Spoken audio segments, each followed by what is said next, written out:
their budget proposal. I'll be very frank, we were stunned to see that SHIP state appropriated funding was proposed to be eliminated, along with 11 full-time equivalents. This would, I don't have to tell you this, have a devastating impact to our program. We do receive federal grant funding. However, that is also in question at this point. So the need for advocacy is profound. I had conversations with Mary last week, right before she was jumping on the plane, and she was asking me how the coalition could help.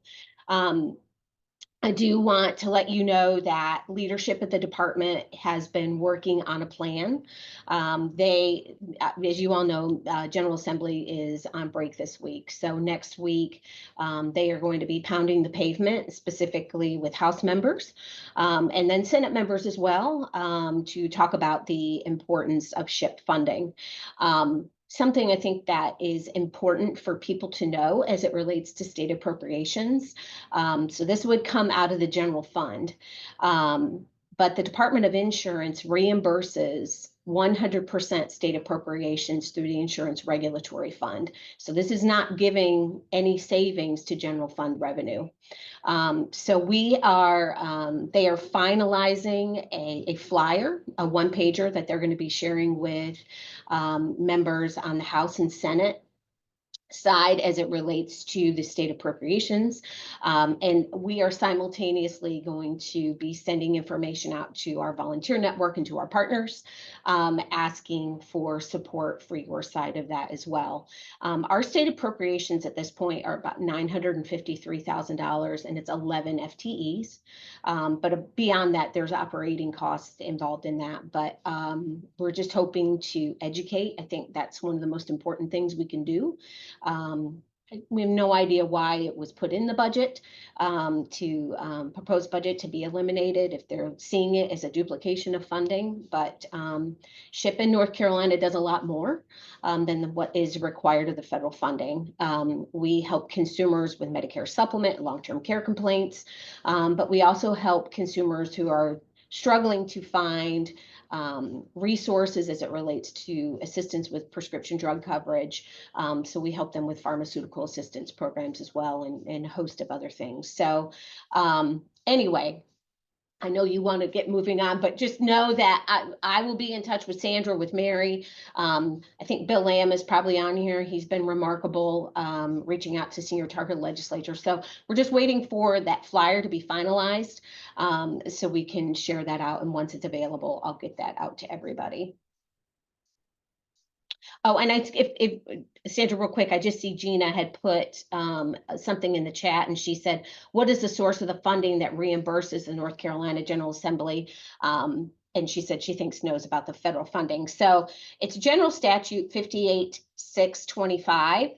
That is the Insurance Regulatory Fund. So any revenue that the Department of Insurance gets from insurance companies automatically goes back into the general fund. So our entire appropriations for the Department of Insurance is 100% reimbursed to the general fund.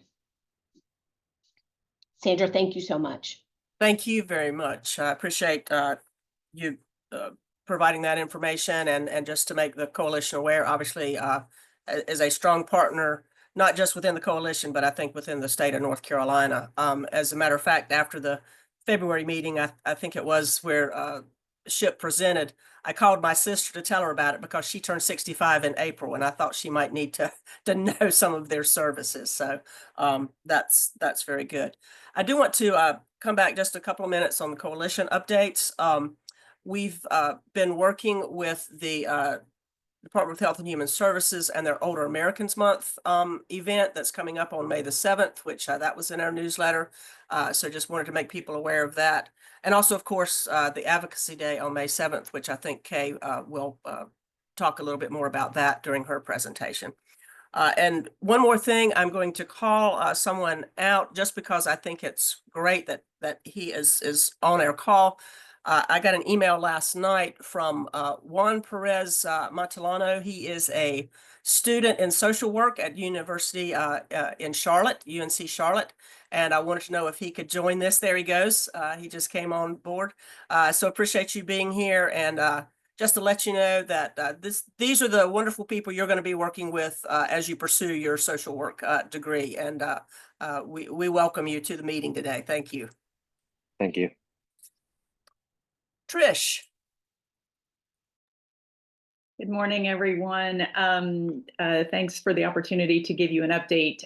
Given everything that's going on at the federal and the state level, I'm going to kind of broaden my update a little bit to focus a little bit on some of the broader Medicaid dynamics that are happening and some of the ancillary conversations that are happening as a result of that. So I think everybody on this well-informed call knows it's old news at this point that the House Energy and Commerce Committee is charged with finding $880 billion of savings over the next 10 years. And all of the assessments and evaluation obviously indicate that they can't do that without touching the Medicaid budget. So just wanted to reiterate that because everybody probably knows it at this point. What is also happening, though, is the messaging, which we have worked really hard with some wonderful collaborators on this call to develop, and that was released. We've released 2 versions of it now related to these Medicaid, these pending, the impact on Medicaid. The flyer, the most recent flyer was in the newsletter, and just again to acknowledge some of our partners who helped create that. If you read it, you noticed that a lot of it was focused on don't cut Medicaid, protect Medicaid. We all know that that's the important high-level message, but the details are also really important. And so we provided a supplemental information sheet along with the flyer that kind of gives the more back office technical details about really where the debate is. So we, thanks again to several partners on this call, we had the privilege of a group of us meeting with the legislative director for Senator Richard Hudson from the 9th District. And as you all may know, he sits on the Energy and Commerce Committee. Is North Carolina is a representative, obviously from North Carolina, who sits on the Energy and Commerce Committee. And so we kind of directed our energies to getting a meeting with his team, and we're fortunate enough for that to happen this week. Just at a very high level, we had several family members who joined who spoke about their experience with the Medicaid program and the importance of it. We had a direct care worker join to talk about the importance of Medicaid, not just for the folks she serves, but the fact that she receives insurance under expansion. So I think, again, thanks to a lot of people on this call, a particular shout out to Karen Appert for helping identify folks, and Yazel Pamia from National Domestic Workers Alliance, who also helped identify folks.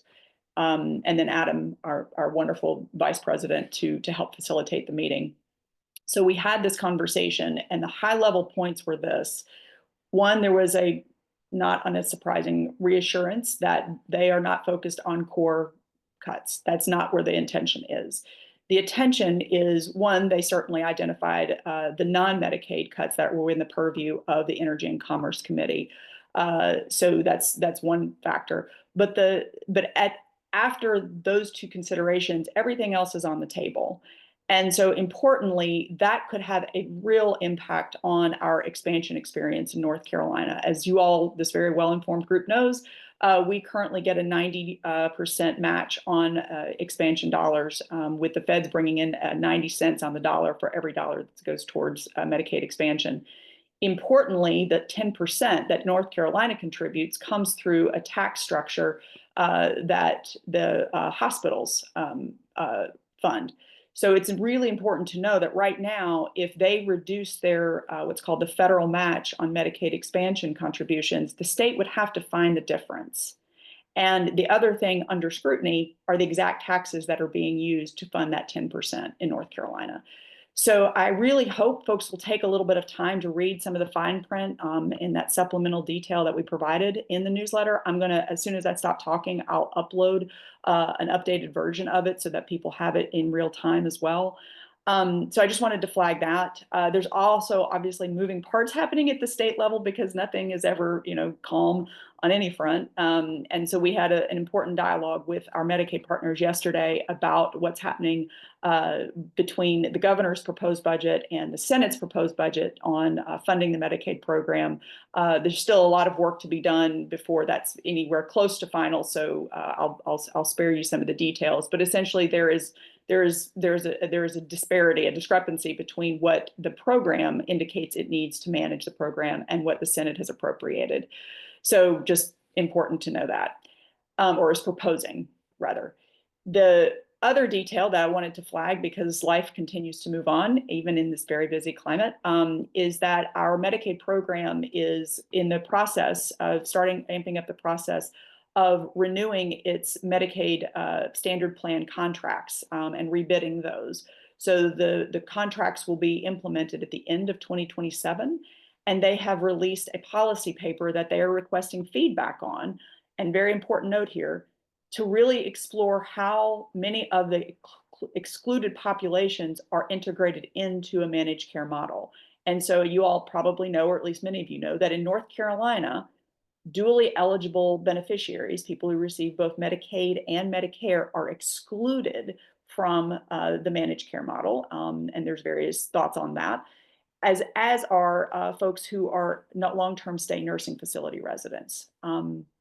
So the department is exploring ways to bring these populations into the managed care model. We wanted to invite you all to send feedback about those thoughts. So what I'm going to do, again, after I stop talking, is I'm going to put the policy paper and my email address in the chat and invite people to weigh in.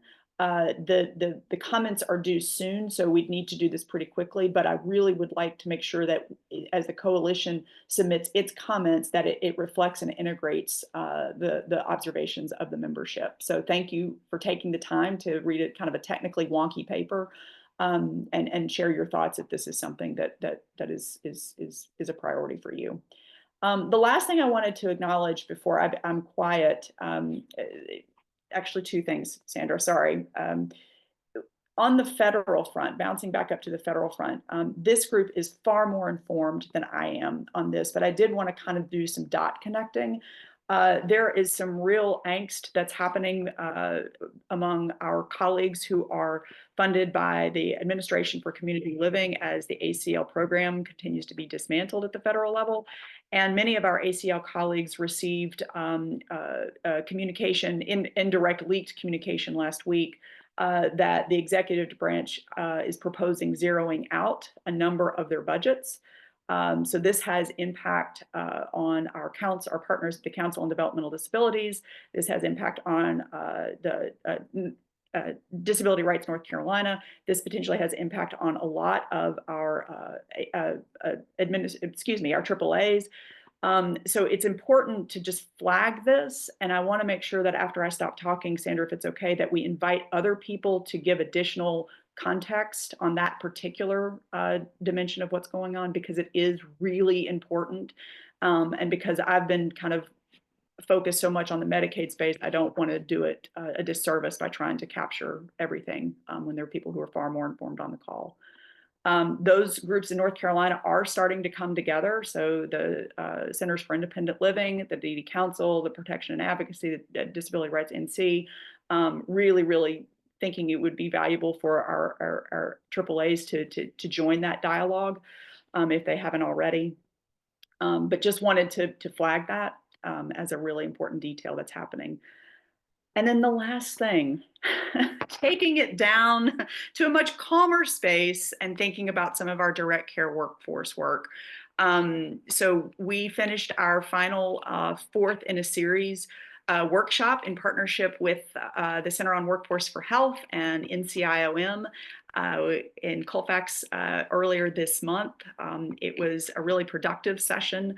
And my update from Andy is that Andy McCracken, director, who couldn't be here today, is that the center is currently working with the department and NCIOM to take to synthesize all of the really important information that has come out of that 4-part workshop series and and organize it in a way that really can lead to actionable next steps.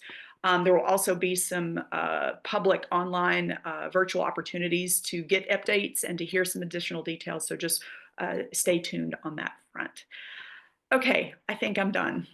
Sorry, Sandra, for taking up so much oxygen. You can have all the oxygen that there is. You are very passionate about what you do, and we appreciate the work that you have done while you've been with the coalition. And it's been very, very, very well received. And I've learned a lot just in the time I've been here in the space that you've been working. And you know how myself coming from outside of the aging field, obviously working with lots of different populations though in my career, just realizing how important all this, the interconnectedness with the Medicaid and Medicare, but also just the importance of communication among all these various groups that are represented here today, and just staying informed.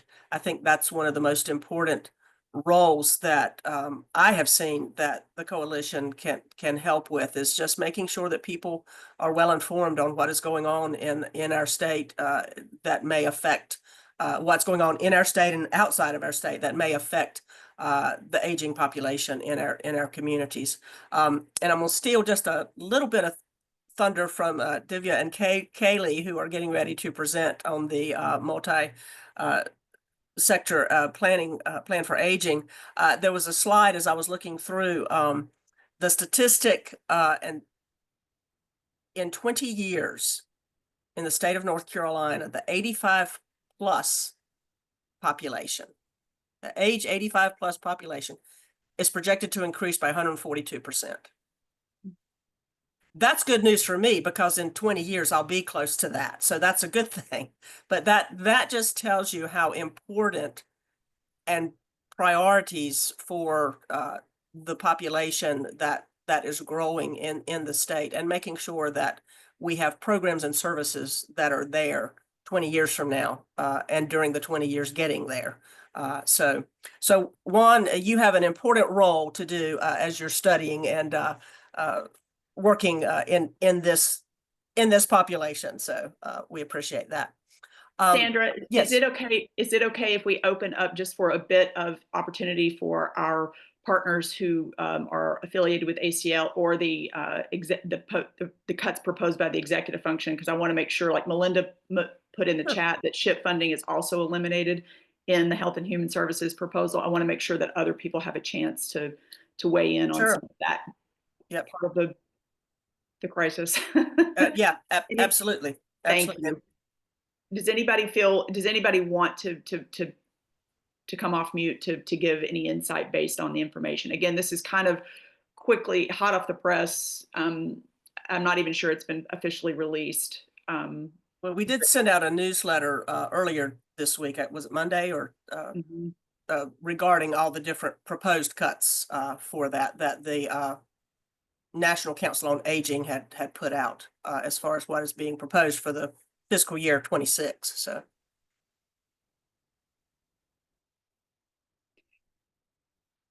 And just as folks are coming off mute, or if they choose to, I want to do my chat monitoring a bit.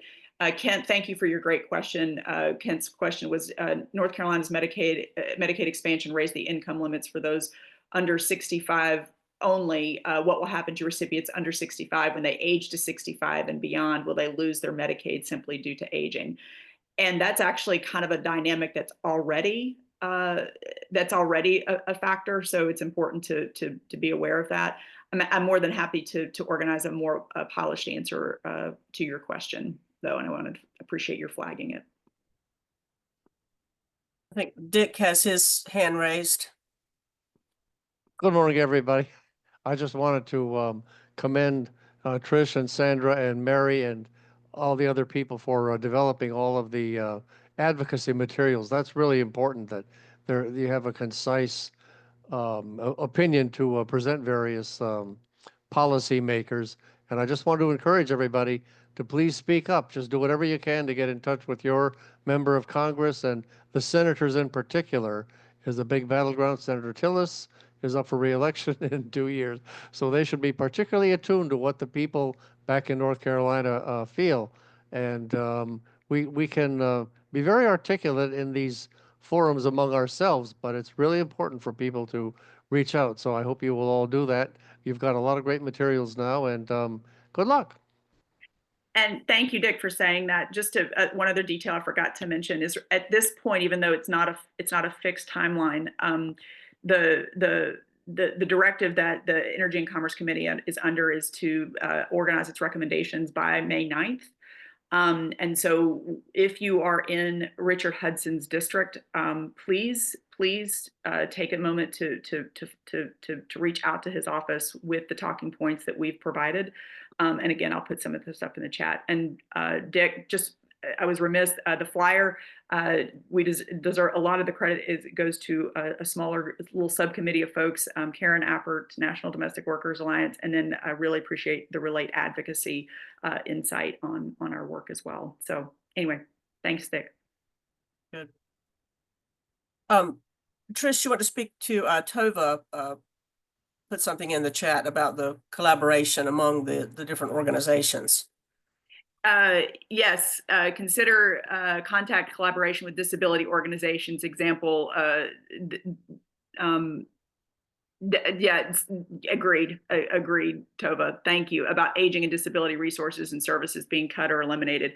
You know, I think, to speak freely among friends, I think there is so much happening right now, and we're all kind of doing our little version of blocking and tackling. But there is certainly effort, well-intentioned effort to work across and to kind of create daisy chains of communication.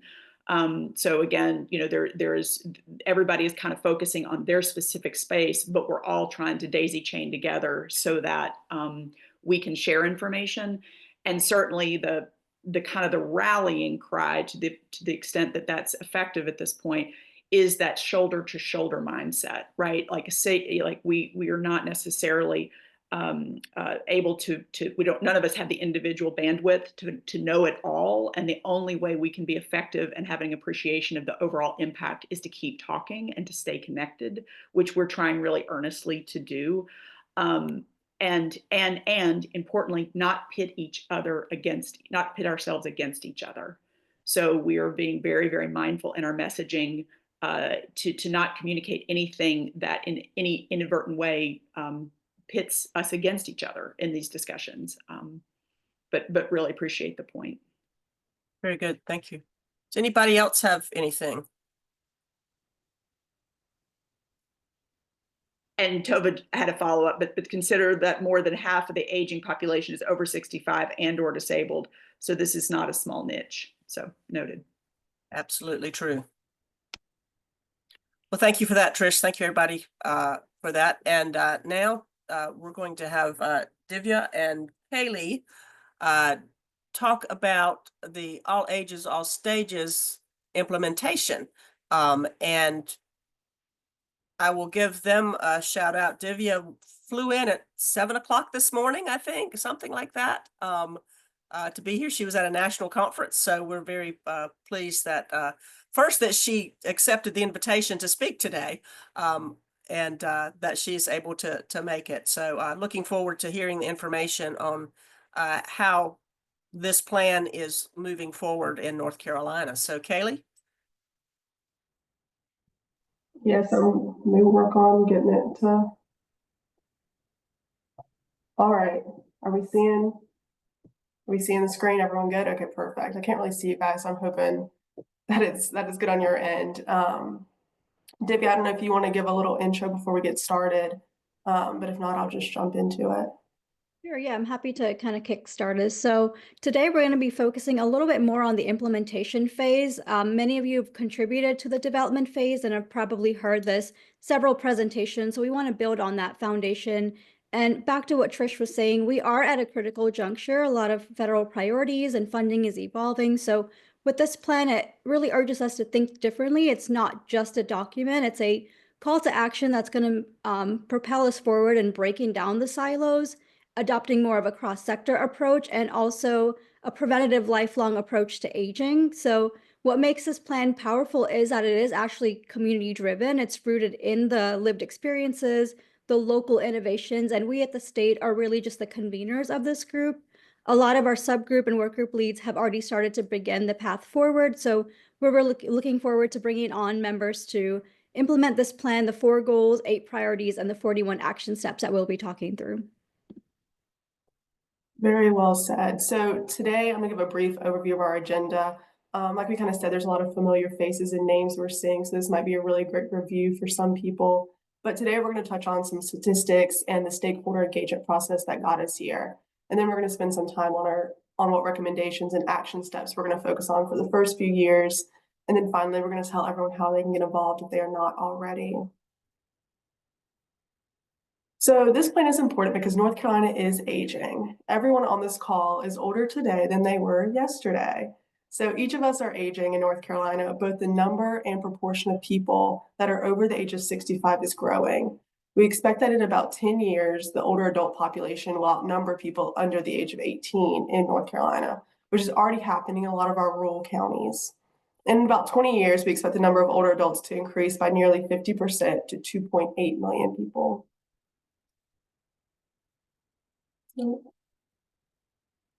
Well, okay, perfect. And then so as we know, and we kind of mentioned earlier, the greatest proportion of growth is going to be for our populations that are 85 plus, which is very affectionately named the oldest older adults. All of this is important because the social and economic fabric of our state will be impacted by our growing older adult population, and we have to be ready for it. Because as people age, they need different or more services and support so they can age with dignity and grace in the setting of their choice, whether that is at home or at a facility. In the audience, I know a lot of people are doing important work for planning and supporting older adult population, particularly our folks that are 85 plus. So I look forward to working alongside of all of you to execute this roadmap of aging that we're going to be talking about. Which leads me into what is a multi-sector plan for aging. So for those of you who do not know, a multi-sector plan for aging is an umbrella term for a state-led multi-year planning process that brings together stakeholders from various sectors to collaboratively address the needs of older adults and people with disabilities. It is an overarching process to have a wide array of stakeholders. We need commerce, transportation, IT, Veterans Affairs, and the list goes on. And these people need to be working together to positively impact the lives of older adults, because this isn't just an aging issue, this is an all people issue. These plans go by different names in other states, such as master plans, strategic plans, and aging plans, but they all share the same overarching goal. And so briefly, I'm going to go over our process for developing our MPA in North Carolina, starting in 2022 during the planning process, all the way to now in 2025 as we begin implementation. So I want to share a little bit about the path that North Carolina took to arrive to the all ages, all stages North Carolina plan. So beginning in 2022, 2 key initiatives laid the foundation for North Carolina's multi-sector plan for aging. First, the North Carolina DHHS joined a multi-state learning collaborative to learn what a multi-sector plan on aging is and how to develop them, led by the Center for Healthcare Strategies. Second, AARP North Carolina lead into their national vision of making communities a great place to age. So AARP joined up with Governor Cooper's Hometown Strong initiative to approach the North Carolina DHHS leadership to pursue an age-friendly state designation. Collectively, the groups formed Age My Way North Carolina and began collecting data to understand the needs and aspirations of older adults in North Carolina. And then the Age My Way hosted a summit to discuss the findings of the 3,000 plus survey responses. On May 2nd in 2023, Governor Cooper signed Executive Order 280, which is North Carolina's commitment to building an age-friendly state. In the executive order, Governor Cooper directed DHHS to lead the development of the multi-sector plan on aging in collaboration with the cabinet level agencies for the Governor's Advisory Council to review the MPA and then make recommendations on the goals. The executive order also included other directives, which include to increase protections of vulnerable adults, host a summit focused on older adult nutrition services, improve broadband access and digital literacy, and also to support the caregiving workforce, among others. So you may wonder why this was important. For us, it reinforced the importance of this work and reinforced the importance to our statewide leadership. And it called for a cross-agency collaboration. And it also provided DHHS with the authority to develop and sustain the MPA. Moving on into development. So then we launched the all ages, all stages NC planning process. At a huge kickoff event, there was a lot of buzz in the air and tremendous excitement. Quickly, the steering committee, work groups, and subgroups began to meet to establish goals, objectives, and recommendations of how to realize our goals. We had over 200 stakeholders that were involved in this process. Simultaneously, All Ages, All Stages North Carolina conducted a target focus group of underrepresented groups to ensure their needs, aspirations, and recommendations were included in our planning process as we moved forward. And then going into 2024, All Ages, All Stages shifted our focus towards refinement and communications. We wanted to increase the engagement of the general public, so we launched a paid media campaign, which is currently ongoing. Our initial refinement happened through our public input process and another all-stakeholder convening.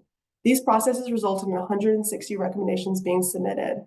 The next phase of refinement happened through focusing on immediate future, looking at the next 2 years rather than the full 10 years plan, and a prioritization process that centered the criteria of which recommendations are most likely to make impacts on the state level for older adults, and then which recommendations are most likely to be quick wins, and then which will take a longer time, so they need to be started right now as they are essential. Additionally, DHHS worked with the governor's team and cabinet agencies to assess buy-in for selected recommendations. This process resulted into 41 recommended action steps across 8 overarching priority areas.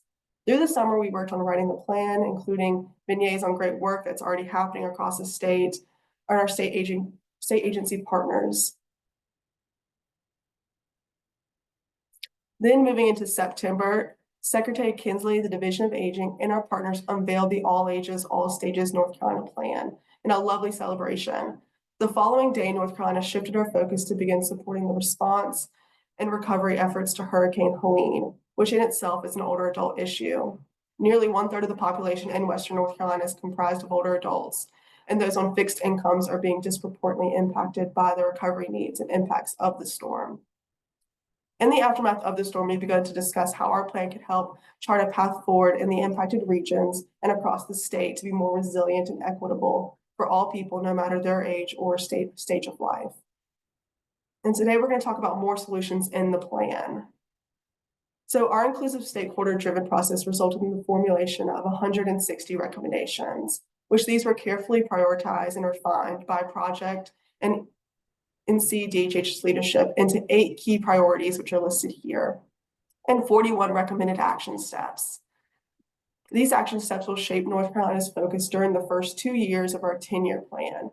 While priorities and recommendations may evolve over the next decade as things change, the 4 overarching goals will remain the foundation of our efforts.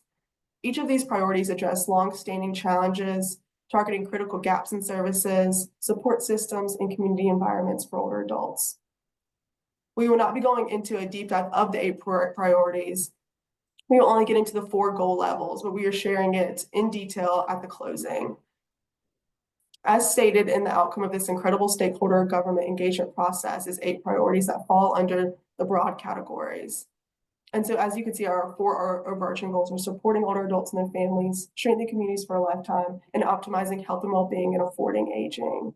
So at this time, I'm going to pass it over to Divya, and she's going to dive into these a little bit further. All right, so our first goal is supporting older adults and their families. This goal looks at our traditional aging and caregiving services and also recognizes the need to address individuals with disabilities because the dual experience of aging and disability really brings forward a system that provides continuity for those with lifelong disabilities, acknowledging their evolving needs as they age, but also supports people who are aging and developing new impairments. So with this plan, we really need to approach aging and disability with a more inclusive mindset, seeing them as experiences that can be navigated with the right supports, resources, and opportunities. So the recommendations under this focus area are looking at both HCBS and also caregiving. So I'm going to start with HCBS first. North Carolina's aging population is growing rapidly, as Kaylee shared earlier. More adults are choosing to age in place, which is actually in line with national trends, favoring home and community-based care over institutional settings. This makes the need for more robust HCBS programs even more pressing. We also see that there is a rising demand for HCBS, but funding is not keeping pace with the needs. And so aging in place is going to require a combination of services such as home health care, meal delivery, transportation, caregiving support.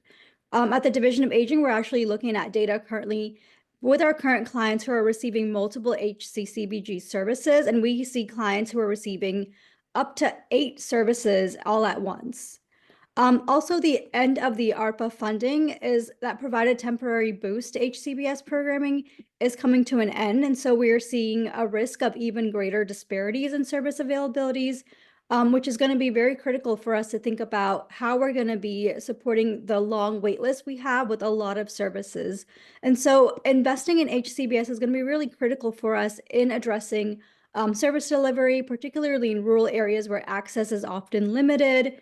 We're looking at modernizing and adequately funding these services so that we can reduce long wait lists, improve access, and create a more equitable and efficient system. So year one focus areas related to HCBS is going to be looking at aligning our North Carolina policies with the Older Americans Act rules, as well as data modernization with our aging resource management system. Now I'll move forward to caregiving. So caregiving, North Carolina's care infrastructure heavily depends on the 1.2 billion hours of unpaid care provided annually by our family caregivers, which is far exceeding the capacity of our professional caregiving workforce and economy. So the recommendations in this plan for the first 2 years are going to look at the North Carolina Caregiving Portal.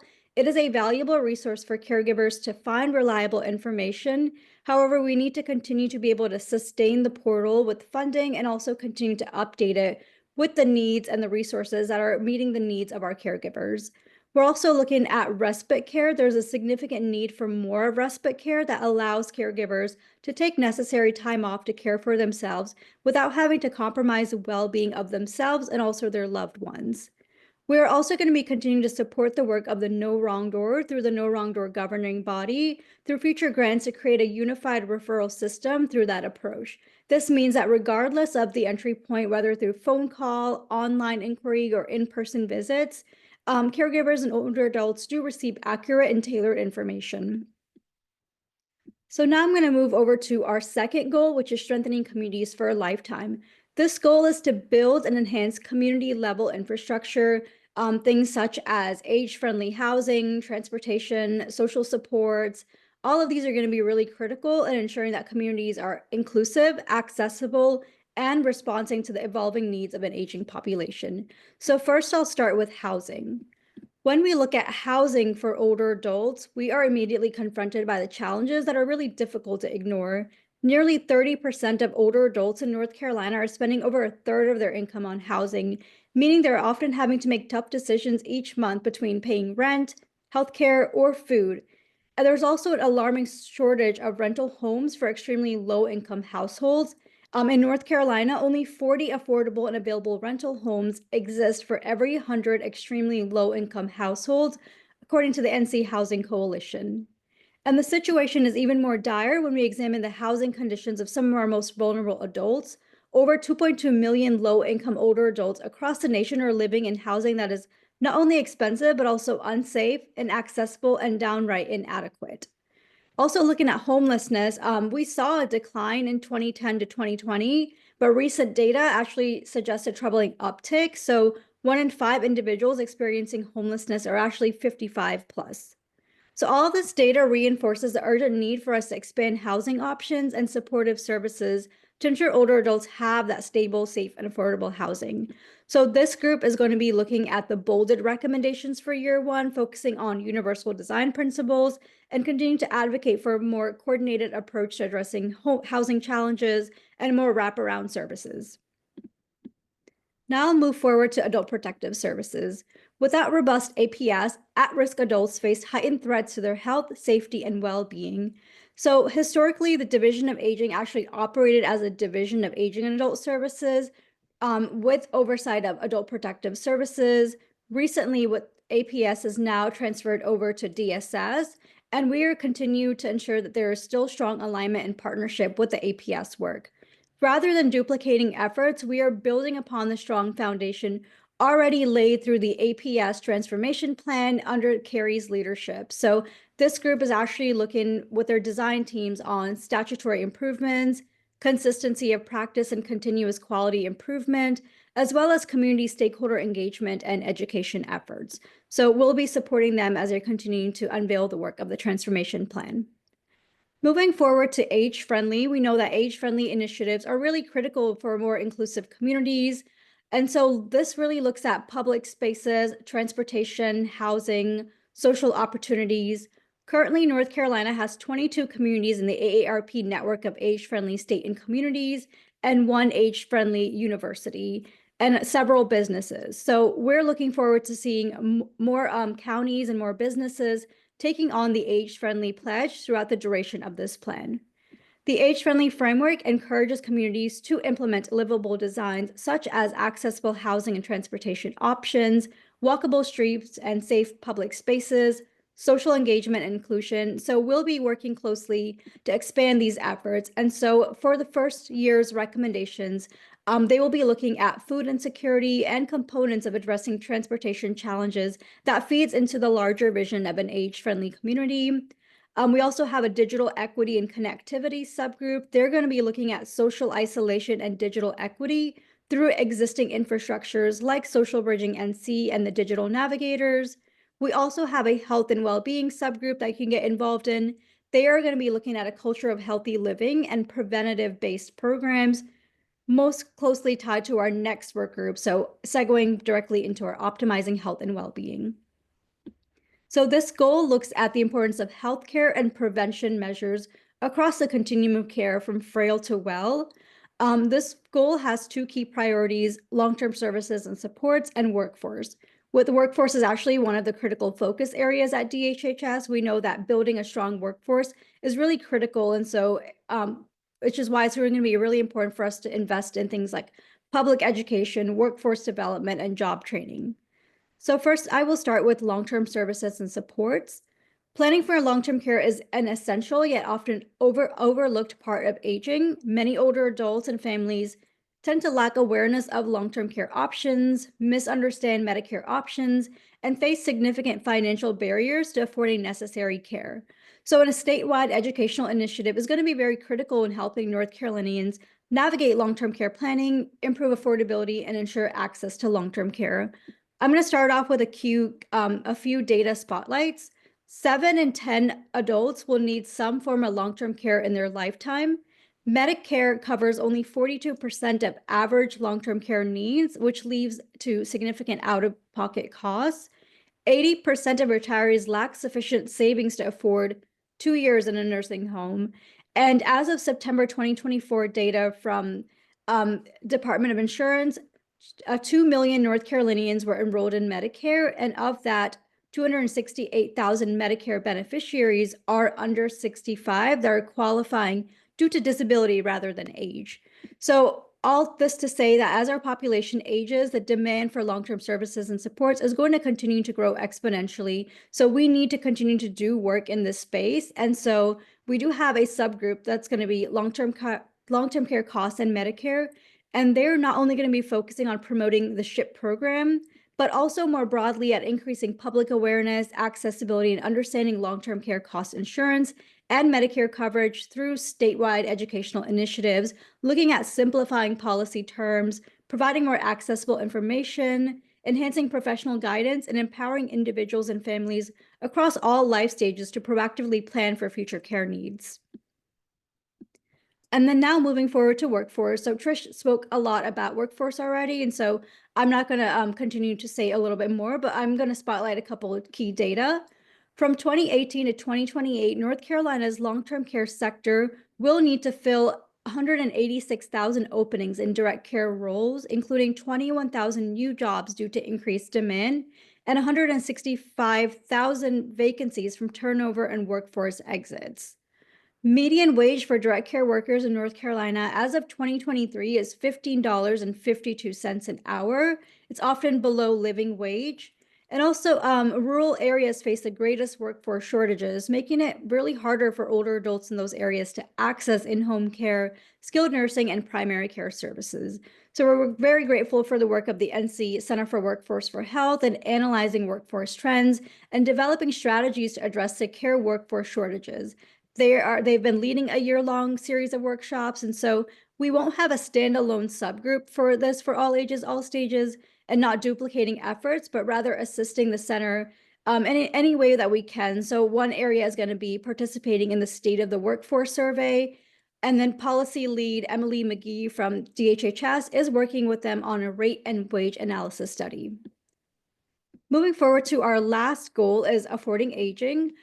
This is with the priority of engaging the full potential of older adults, emphasizes not only to afford aging, but the opportunity for older adults to thrive with a sense of purpose.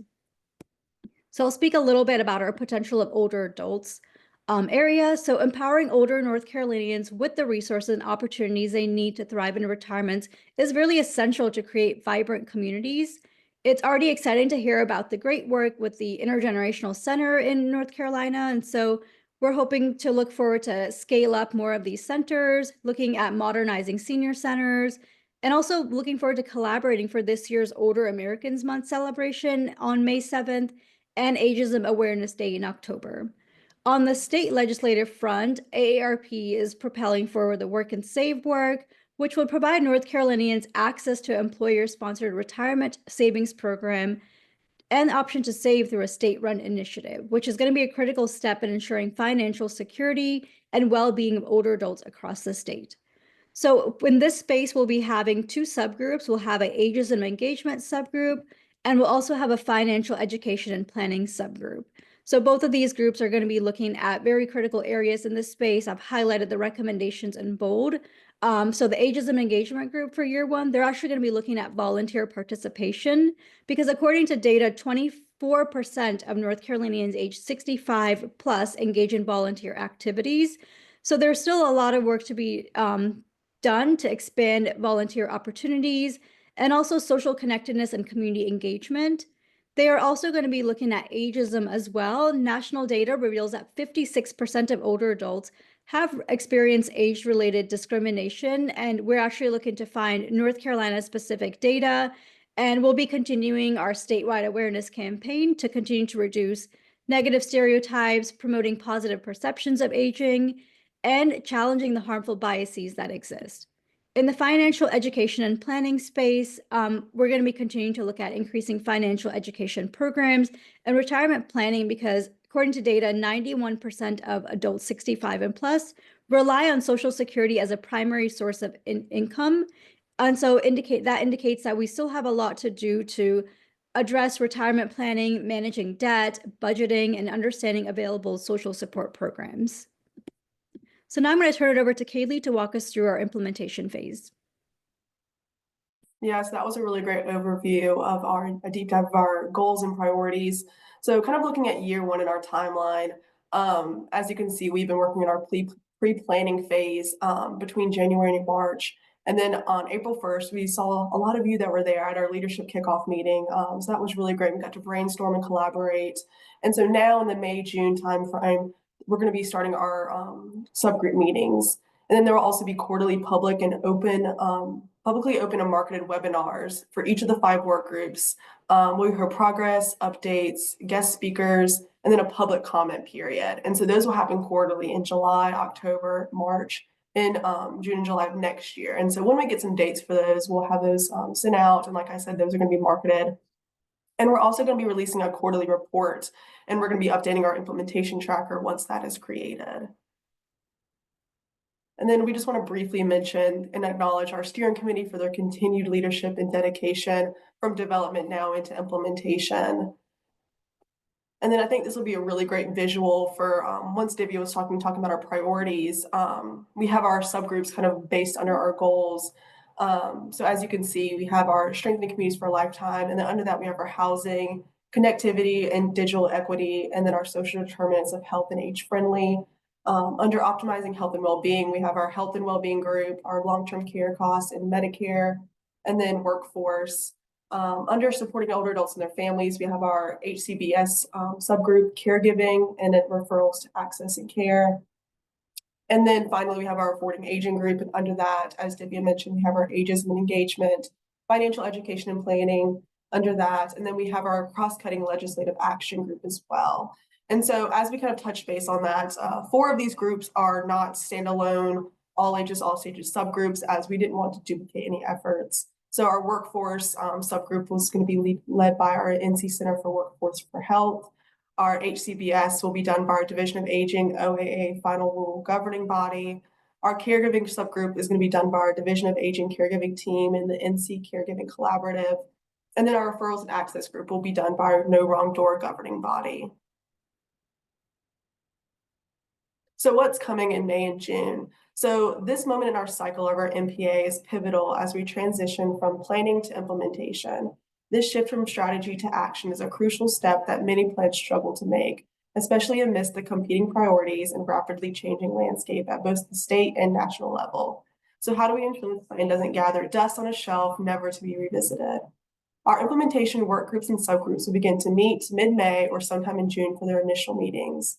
We've reached out to onboard selected subgroup members. So some of you would have got some emails from me earlier this week. And we've reached out to onboard these members based on their selected interests from the respective groups. We are continuing to leverage the plan to guide inclusive decision-making in the rebuilding process following Hurricane Helene. We will continue to elevate existing aging efforts while integrating new initiatives into our overall framework. We will keep everyone informed and engaged. We are actively communicating about our progress through our newsletters, presentations, and our upcoming implementation work group meetings. As we move forward for implementation, please reach out to us with any successes or initiatives that align with our goals. We want to make sure we celebrate all that together. And we are looking ahead to July for our broader work group webinars, which are going to be open to the public, so we hope to see you all there. And this will also be a time to reflect on the progress and fine-tune our work for sustained success. We also launched our first phase of our data dashboard in September. With this as a resource for exploring interactive state and county aging profiles, examining over 23 key metrics and enabling county-to-county comparison. We hope this tool has been valuable as we continue to explore additional metrics in the future, such as our national core indicators for the aging and disability, 19 domains and 80 indicators.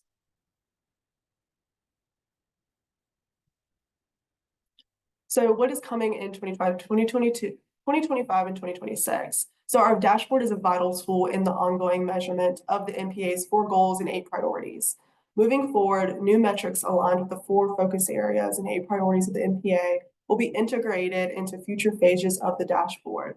This will help ensure that data collection is consistently updated to reflect the evolving needs of older adults and track the impact of specific interventions linked to the plan's priorities. For example, data will track progress in areas like affordable housing and homelessness, caregiver support, workforce development for aging-related services, and healthcare access. And this will provide the necessary information for effective decision-making and resource allocation. The dashboard is not just going to be is not just a thing of data, but a collective tool for stakeholders. Policymakers, local government, AAAs, and nonprofits and private foundations can use the data for a variety of things, such as identify priority areas, allocate resources effectively, or measure program impact. As the MPA progresses, the dashboard will serve as the backbone for its data-driven policy approach. Its ability to provide real-time and dynamic insight ensures that North Carolina can adapt strategies to meet the changing needs of our diverse aging population. By integrating these robust data frameworks on social-related healthcare needs, caregiver dynamics, and local level disparities, and aligning it with the MPA, the state is better positioned to create a more equitable, inclusive aging environment and shape responsive and sustainable aging policies. The outcome of North Carolina's stakeholder and government engagement process falls under 4 broad categories. And these will continue over the next 10 years, where the priorities are shift on a 2-year basis. So the strength of this plan comes from our shared commitment to the ability to drive meaningful change together. No single organization or sector can address the needs of the aging population alone. The All Ages, All Stages plan is built on partnerships, and by working together, we can maximize impact and create lasting change. This is not just another plan. Our tagline is the roadmap for aging, and aging roadmap for transformation. With our 4 goals, 8 priorities, and stakeholder-driven recommendations, we have the opportunity to move the needle in a way that is bold, strategic, and effective.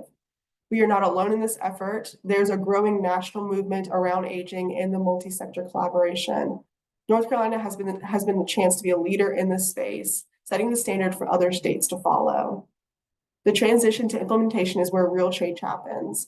Our focus in the coming year will be capitalizing on quick wins, sustaining momentum, and ensuring that data-driven decision-making guides our work. So now I'm going to share a little QR code, which I think is to our newsletter. Divya, forgive me if I'm wrong. So we'll also drop that link in our chat if you're not able to scan it, because we encourage you all to sign up for our newsletter to learn more and keep up to date as we move forward with this progress.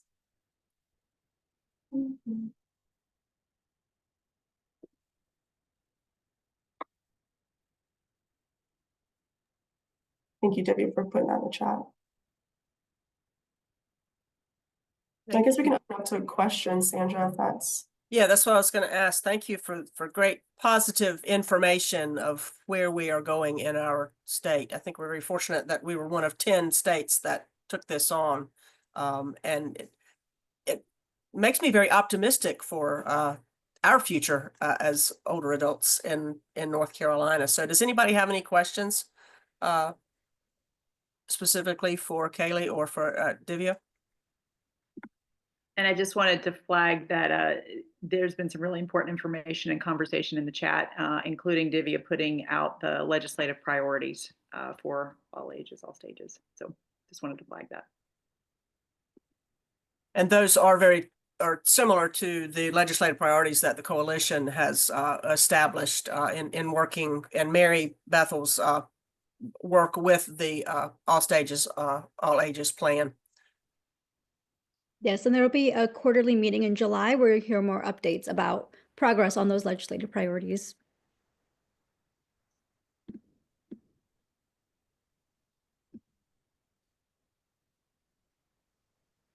Any questions from anyone?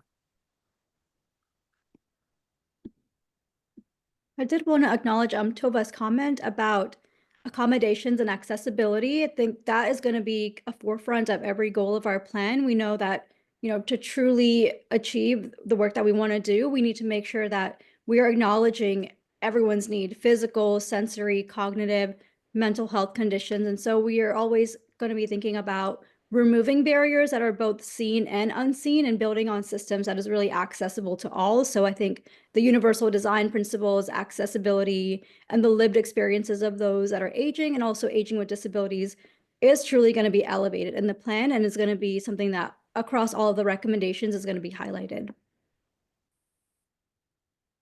I also will let you know that the slides will be on our website this afternoon, so you'll be able to go back and review that at your leisure. Some of the more detailed information that was shared, and it's very good. It's very good information, and a lot of work has gone into that. And I thank all the people on the call that were involved in that to bring forth this document and now move into the implementation stage.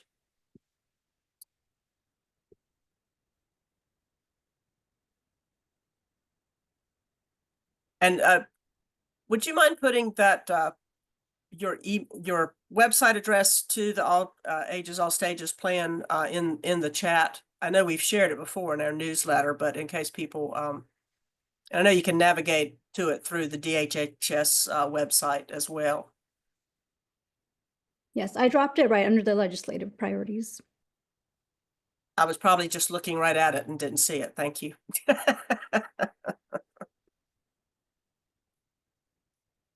Okay, thank you very much for your time, and look forward to working with you. I've signed up for one of the subgroups myself, so I'll be interested in working on that.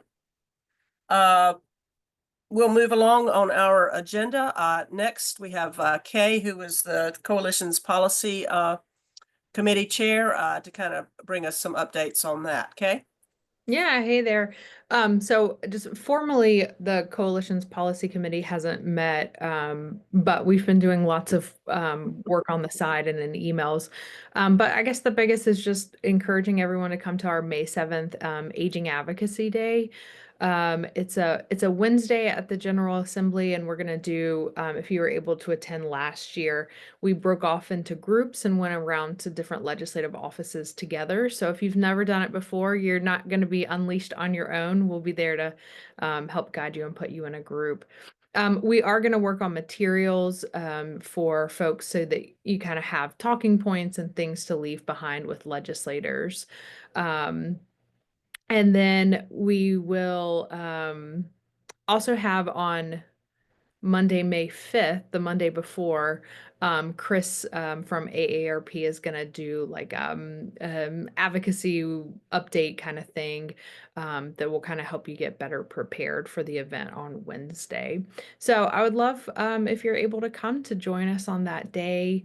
Last year we had, I don't remember, but it was over 100, and we'd love to see numbers like that again, just so that we can get people talking to legislators. They can see us. They can, kind of find our priorities and all that good stuff. It's a really important time to do that.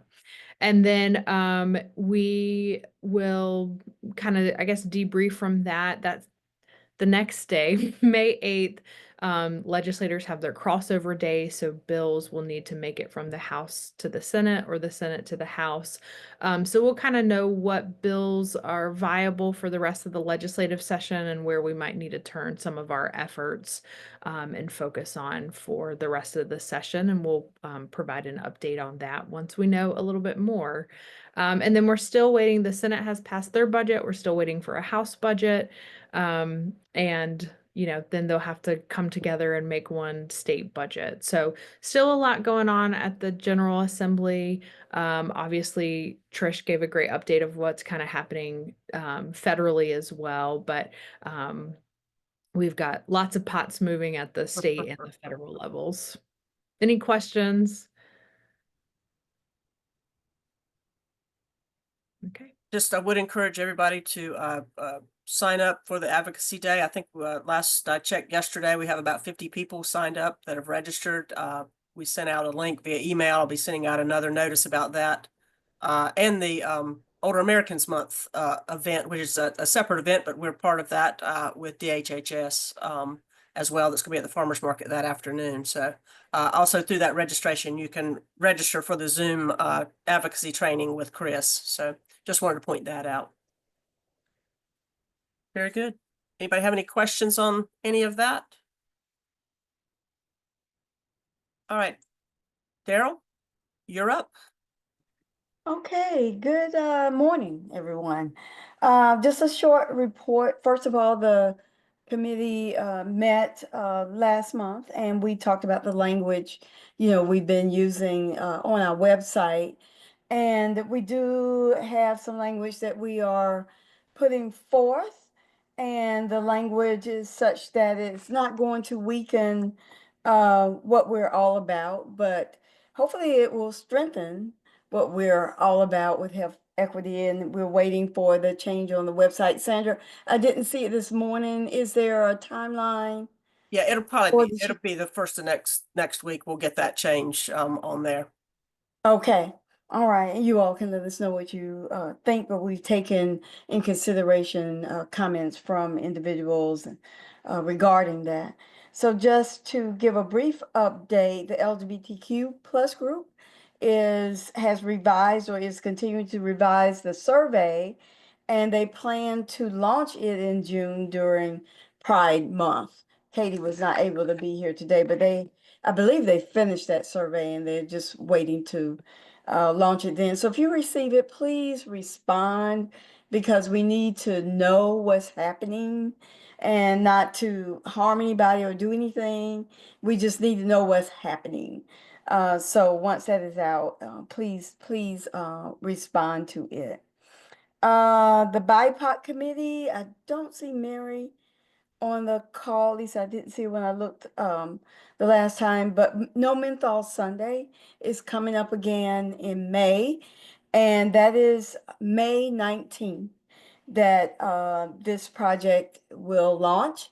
And basically, it is so that we can encourage people to stop smoking. And that's really important because the 65-year-old group is still really smoking, and many fall within the BIPOC population. And Juan, I sent you a note to please contact me.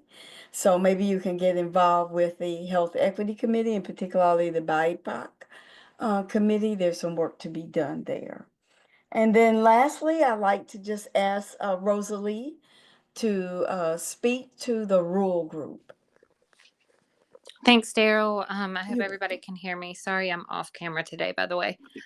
So the rural group, we are planning to hopefully meet in the next week to 2 weeks prior to the next health equity meeting to refocus on our work and the direct care workforce in our rural areas. Trish is going to be coming to speak with us about the work that she's been doing, and then some new information that we have kind of gathered based on some of our rural communities, and looking at the language barrier for testing on some of the CNA tests that are given right now. That's one of the things we're going to potentially look at as maybe a recommendation, but that's kind of where we stand with the rural work group. Okay, thank you so much, Rosalie. And Dalton and Rosalie and I met not long ago. It was a really good conversation. It's going to be some really good things going on with the rural group. And Trish, I'm so happy that you'll be joining the meeting the next time they meet, so we can continue that work. So the last thing is that the Health Equity Committee will be meeting on May 9th at 10 a.m. and we'll send out some information and the link to join if you're interested. And if we've left you off the list, please just reach out to Rosalie or myself, and we'll make sure that you get on the list. Sometimes it's just hard to juggle all these things and make sure that we get everybody where they want to go, but we certainly want you as members to join the efforts with the Health Equity Committee. So thank you very much. Happy Friday, everybody.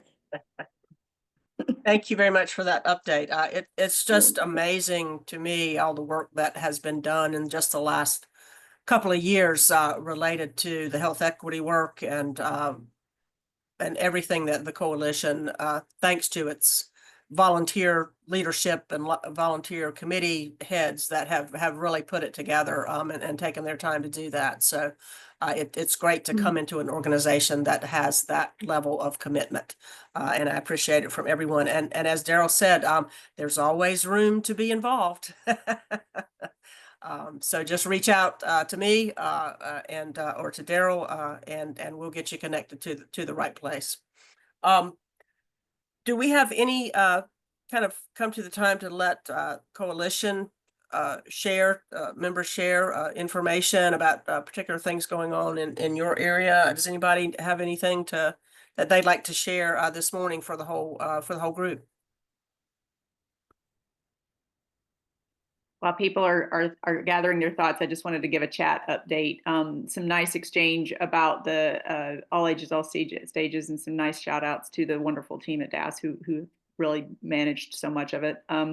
Also want to flag that Divya had shared a really important survey link that called the People Say, which is a new resource for me. A research platform featuring data from over 100 hours of interviews with older adults. That's in there. And then Mr. Kent Earnhardt is putting out a flag for perhaps some ride sharing to the legislative day from Chapel Hill to Raleigh. So his information and his full message is also in the chat. Thank you for that. Mm-hmm.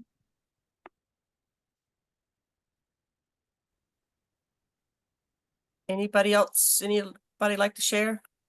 Tova, I see her hand up. Yeah, hi. I'm Tova Wax, and I think I sent to you information about a law that was passed by Biden about safety of hearing aid batteries. The cases they put them in now are intended to prevent children from getting into them and swallowing them or endangering their life with them. But the problem is, and it's also made it extremely difficult to open the battery packs. And since I think more people still use batteries versus rechargeable hearing aids, as an example.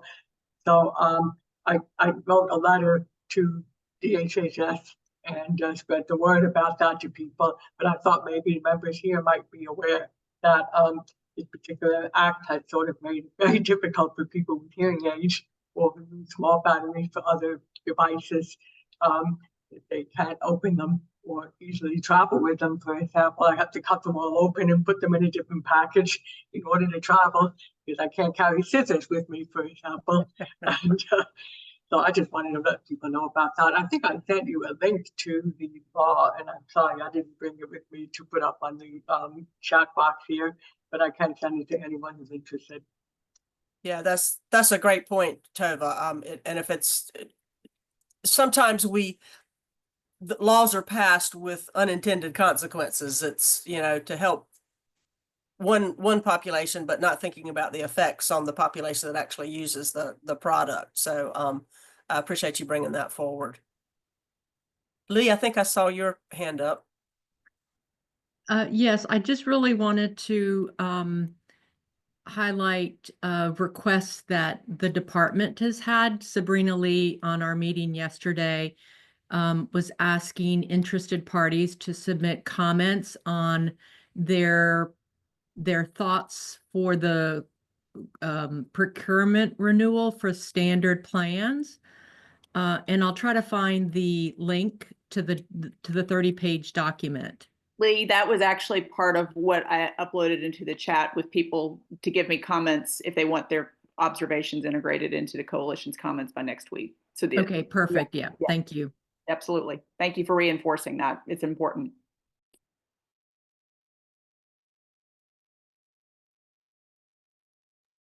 Thank you for that. Yeah, we can never communicate too much about the various things going on because there are so many things going on that we really need to keep talking about them. Anybody else? It's a quiet group today. I think they're ready for the weekend.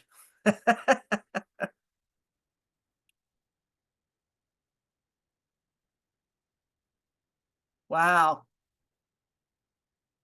I think this is the quietest this group has been, at least on the last 3-4 meetings I've been on. So everybody, yes, Daryl. Yeah, I'd just like it to encourage everybody to go to the advocacy days.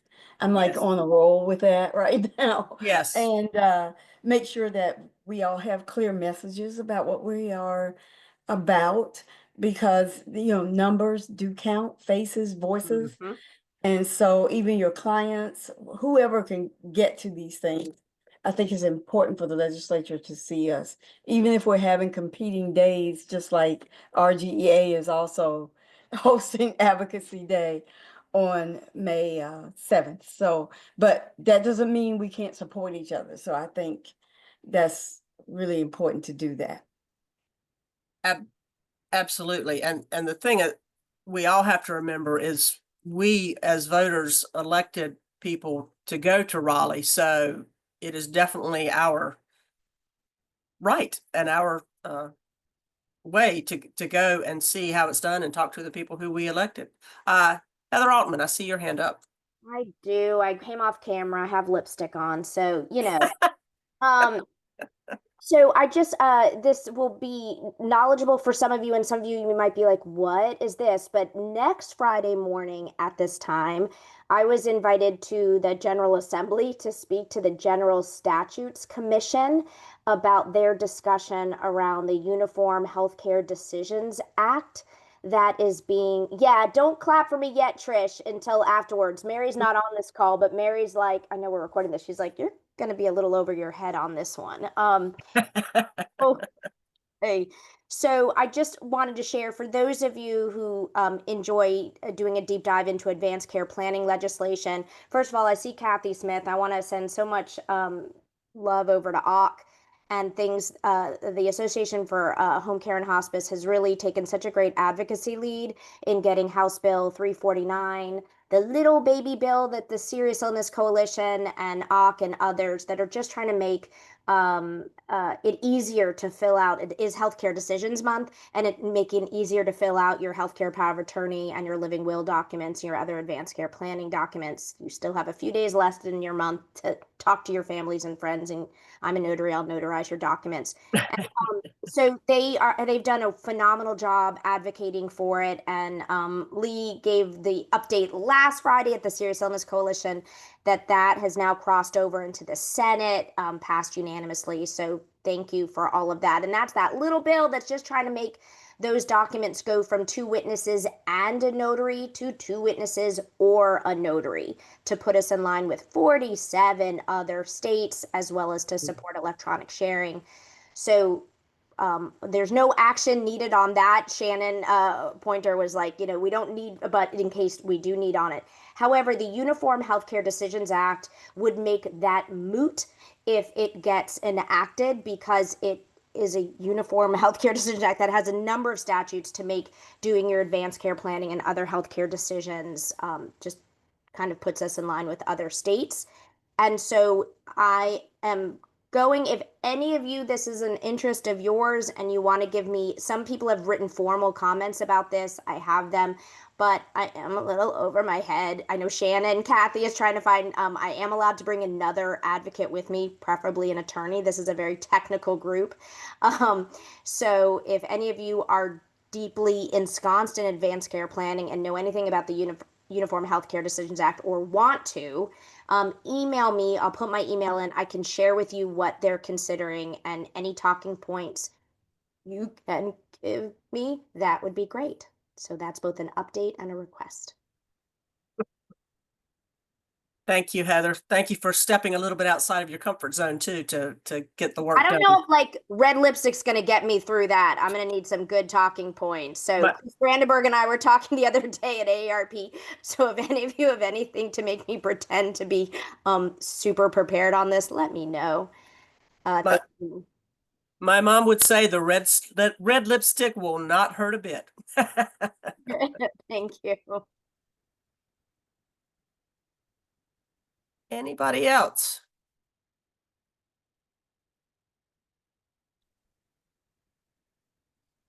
Sandra, just wanted to acknowledge there's still some updates in the chat, new additional updates in the chat. Tova provided her contact information. Natasha indicated that they're still waiting to see if the Chronic Disease Self-Management Education and Falls Protection Funding opportunities, formerly at ACL, now at Department, will get re-released. And then Divya put in a plug for the Long-Term Services and Supports Forum on June 4th and 5th that Sabrina Lee is sharing information on. So just wanted to flag that. And then Kathy just flagged that their annual convention at the Home and Hospice Care of North Carolina will be next week, the 28th and 29th. Very good. Yep. Thank you all. Dick, I see your hand up.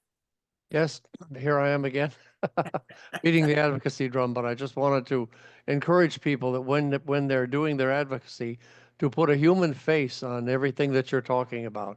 There's an individual at the end of that process. When we see the all the beautiful slides about the statewide plan here, it's all full of the appropriate things of names and titles and amounts and things.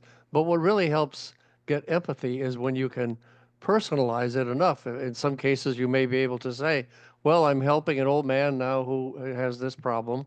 I know we're reluctant to identify any kind of individual, so there are ways you can get around that. You can either make an archetype or saying, a typical person in assisted living is an 80-year-old woman who only has a Social Security check or something like that. And I noticed that the flyer that the coalition did on Medicaid does a really good job of putting human faces on there. So I would just encourage people to, at this level, we think about the wonky things. And when you talk to other people, you have to put a nice human face on them. And when you can say something like, my mom is in a nursing home in your district, I think that should really connect. And I know a lot of people are at least able to talk about examples. They don't have to reveal personal details, but that's my pitch here. Thank you for that. Also see that Kathy put in that the Advocacy Day for the association, for their association, for the Sembra and for Hearts for Home Care and Beata will be on May 14th. So if you ever hear one of your legislators say that, well, nobody ever talked to me about it. Well, obviously they weren't there that day because somebody's talking about something every day. And so we definitely will make our voice heard as well.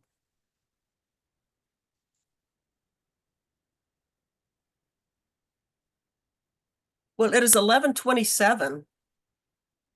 And unless anybody has any other question, we're going to finish and let you get to your weekend fairly early. But I do have one more thing. I saw it this morning, and I think with all the twists and turns that we have been through in the last few months, it's very appropriate. Tomorrow is National Pretzel Day. So I encourage you to go to Auntie Anne's, which is one of my favorites, any pretzel place to buy you a pretzel and think about how much pretzels are loved. And so with the twists and turns and how much all of y'all are loved and appreciated by the coalition and the work that you do every day. So if nobody has anything else, that's all I have for this week, this month. The only thing I added in the chat is if you or your organization hasn't renewed its membership in this fine organization, we encourage you to do so. You can go right on the website and renew right there, or Sandra will be willing to send you an invoice if you need that as well. Absolutely. Membership is truly valued, and we're only stronger together. What a good treasurer she is. All right, folks, thank you again for your time. It is really appreciated. I know this is a can be a longer meeting, and I'm going to get us out of here.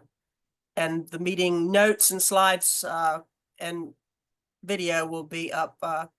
The slides will definitely be up this afternoon. So thank you again. Everybody have a good weekend.